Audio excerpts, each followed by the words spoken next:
அனைவருக்குமே வணக்கம். சற்று முன் கிடைத்திருக்கக்கூடிய ஒரு மிக மிக முக்கியமான செய்தி ஒன்று வெளியாகியுள்ளது. சற்று முன் தமிழகத்தில் 24 மணி நேரத்தில் ஆளுநர் ஆட்சி, ஸ்டாலின் அதிரடி கைது, இது மாதிரி பார்த்தீங்கன்னா செய்திகள் வெளியாக இருக்குது. இப்போ தமிழகத்தில் டாஸ்மாக் உடைய நிறுவனத்தில் நடந்த ரைடின் அடிப்படையில் இப்போ அதிரடியாக எம்பி ஜெகத்ரட்சன் அவர்களும் அதே மாதிரி அமைச்சர் செந்தில் பாலாஜி அவர்களும் பார்த்தீங்கன்னா இப்போ அமலாக்கத்துறை கஸ்டடியில் தான் இருக்காங்க. இருந்தாலுமே இவர்கள் கொடுத்த வாக்குமூலத்தின் அடிப்படையில் இதில் குறைந்தபட்சம் 1000 கோடிக்கு மேலே மெகா ஊழல் நடந்திருக்கு அப்படின்ற நிரூபணம் ஆகி பார்த்தீங்கன்னா இப்போ அதிரடியாக செந்தில் பாலாஜி அவர்கள் அவருடைய பதவியை ராஜினாமா செய்து இப்போ இல்லாத அமைச்சராக இருக்கார்.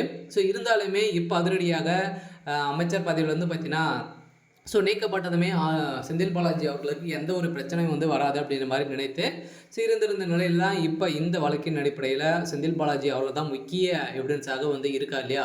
இவர் பார்த்தீங்கன்னா விசாரணைக்கு உட்படுத்தியிருக்காங்க. இந்த நிலையில் தான் இப்போ அதிரடியாக செந்தில் பாலாஜி அவர்கள் கொடுத்த வாக்குமூலத்தின் அடிப்படையில் முதல்வர் ஸ்டாலின் அவர்கள் சிறைக்கு செல்வது உறுதி அப்படின்ற மாதிரி இப்போ தகவல் வெளியாக இருக்குது. இந்த நிலையில் தான் அனைவருக்குமே ஒரு அதிர்ச்சி அளிக்கக்கூடிய விதமாக இருக்குது. இதை பற்றி இந்த வீடியோவில் நம்ம முழுமையாக பார்க்கலாம். அதுக்கு முன்னாடி நம்ம சேனலுக்கு இப்போ தான் நீங்கள் முதல் முறையாக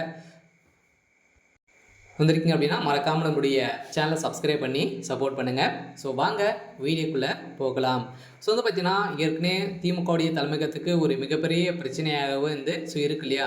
இரண்டாவது முறையாக இந்த டாஸ்மார்க்குடைய நிறுவனத்தில் நடந்த ரைட்டின் அடிப்படையில் தான் இதில் உதயநிதியுடைய நண்பர்கள் அனைவருமே சிக்கியிருந்தாங்க இல்லையா.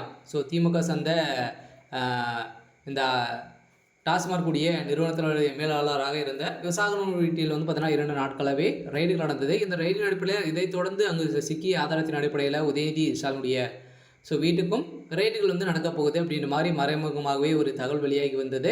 இருந்தாலுமே இதில் அவருடைய நண்பர்கள் பார்த்தீங்கன்னா தொழிலதிபர்கள் வசமாக சிக்கிக்கொண்ட காரணத்தின் அடிப்படையில் உடனடியாக உதயநிதி ஸ்டாலின் வசமாக சிக்காமல் தப்பித்திருக்கக்கூடிய நிலையில் இப்போ அதிரடியாக ஆளுநர் ரவி அவர்களுக்கு வந்திருக்கக்கூடிய தகவலின் அடிப்படையில் இப்போ ஜனாதிபதி அவர்கள் போட்ட உத்தரவின் அடிப்படையிலும் இப்போ தமிழகத்தில் இன்னும் ஆட்சி மாற்றங்கள் வரப்போகுது அப்படின்ற மாதிரி ஒரு தகவல் பார்த்திங்கன்னா பரவலாகவே பேசப்பட்டிருக்க என்ன கதை அப்படின்னு பார்த்திங்கன்னா முதல்வர் ஸ்டாலினுடைய கதை ஒட்டுமொத்தமாக முடிய போகுது. அவருக்கு சிறைக்கு செல்வது உறுதி அப்படின்றத டெல்லி மேலிடம் பார்த்தீங்கன்னா அதிரடியாக அவருக்கு எச்சரிக்கை கொடுத்துருக்காங்க. தமிழகத்தில் ஒரு மிகப்பெரிய மோசமான ஆட்சி தான் நடந்துட்டு வருது அப்படின்றத ஏற்கனவே மக்களாலும் பார்த்தீங்கன்னா சொல்லப்பட்ட ஒரு கூடிய நிலையில் தான் இப்போ எங்கே பார்த்தாலும் ஊழல் கற்பழிவு இது மாதிரி பார்த்தீங்கன்னா திமுகவுடைய ஆட்சியில் திமுக சந்த முக்கிய நிர்வாகிகளே இதில் சிக்கி இருக்காங்க. இருந்தாலுமே எந்த ஒரு நடவடிக்கையும் எடுக்காத திமுகவுடைய ஆட்சிக்கு தான் இப்போ இந்த நிலை வரப்போகுது அப்படின்ற மாதிரி தகவல் வெளியாக இருக்குது. சரி, ஓகே.